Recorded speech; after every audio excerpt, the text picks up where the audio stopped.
I'm back and forth, right? Initially I was like, this is awful. Then I was like, this is entertaining. Then I'm like, this is awful. And I sort of I do this dance. I don't know, Trey, where you're at in terms of like what the current state of Twitter, of Musk buying Twitter.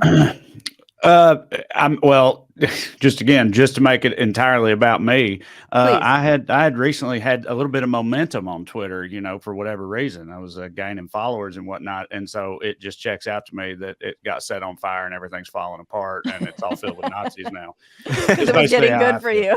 Yeah, right. That's how it works. As soon as I started to turn a corner over there, then it just mushroom cloud.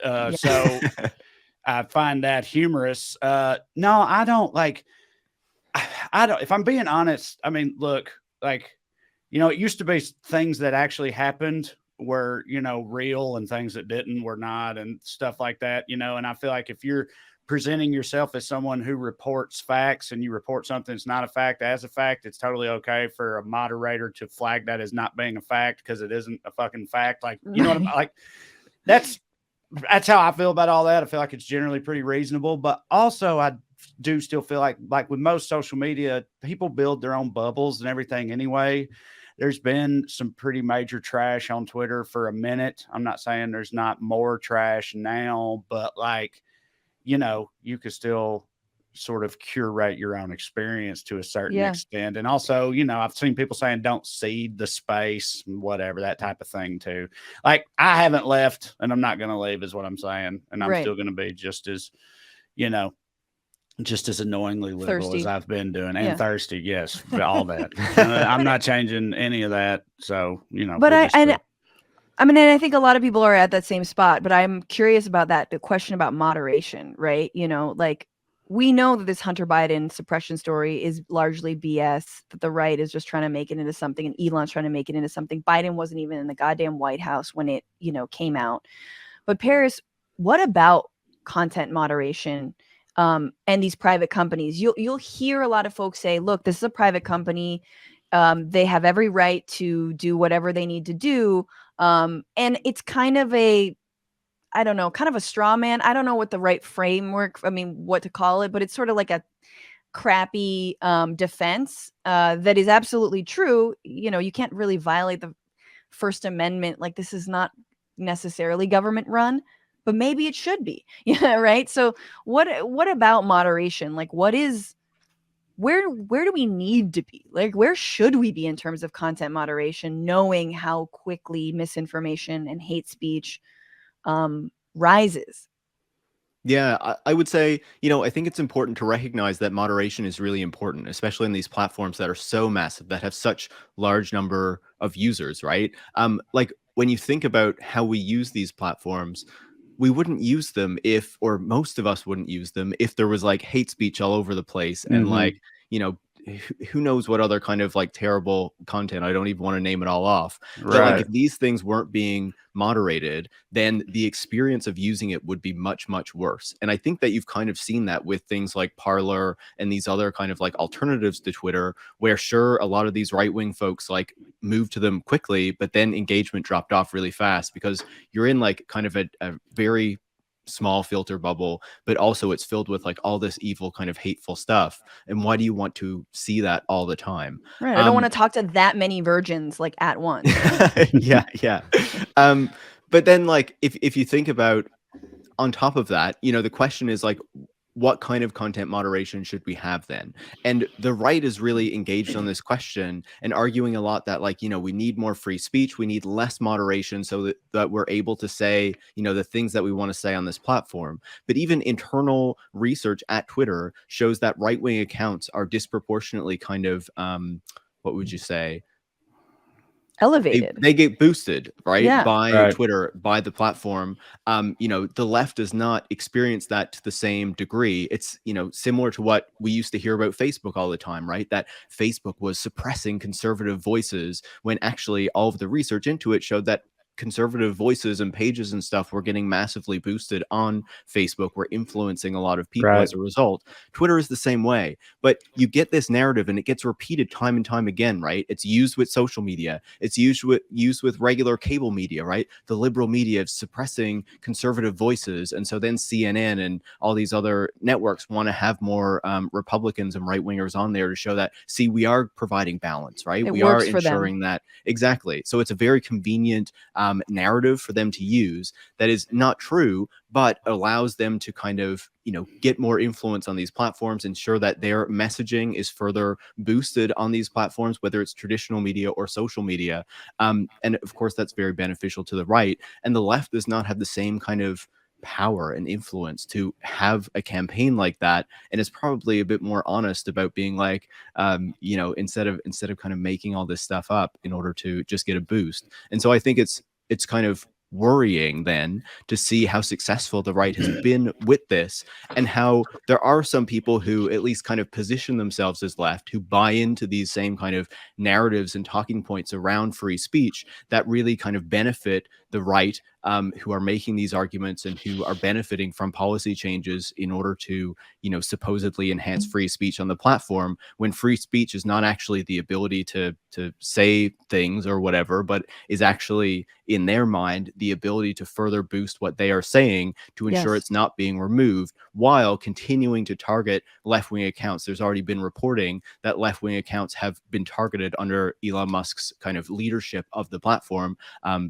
being banned and things like that. So that's not stopped. But we need to ensure that, we unban a ton of like Nazis and stuff like that who were banned in years past, and allow these people to say whatever they want, unless I guess they go really over the line and start saying Hitler is amazing, like Kanye West did recently. Absolutely.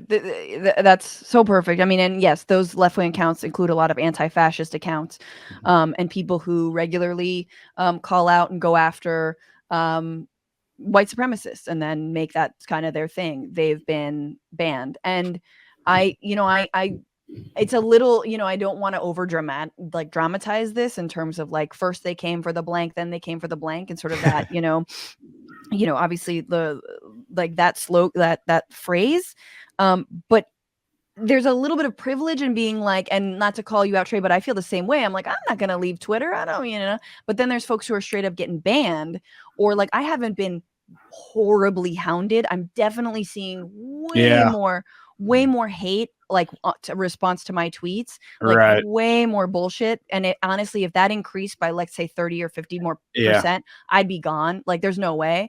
But I know folks who have been hounded. Yeah. And there's no way they're going to stay. And so, and my question, I guess, to you, Paris, is like, given that this platform used to be also an incredible mode of getting out the word around striking rail workers, or, any whatever kind of action from the grassroots, what happens? Like, what happens now?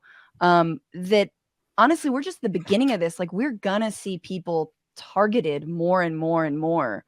Like, if they tweet out their action, maybe more white supremacists show up to it. We obviously, but what do we do? Like, where does the grassroots go?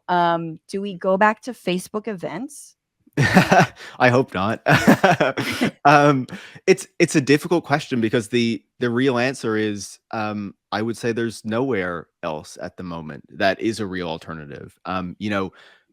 Obviously Mastodon has received a lot of attention in the, kind of weeks after Elon Musk has taken over the platform, and since he initially announced that he was going to do so.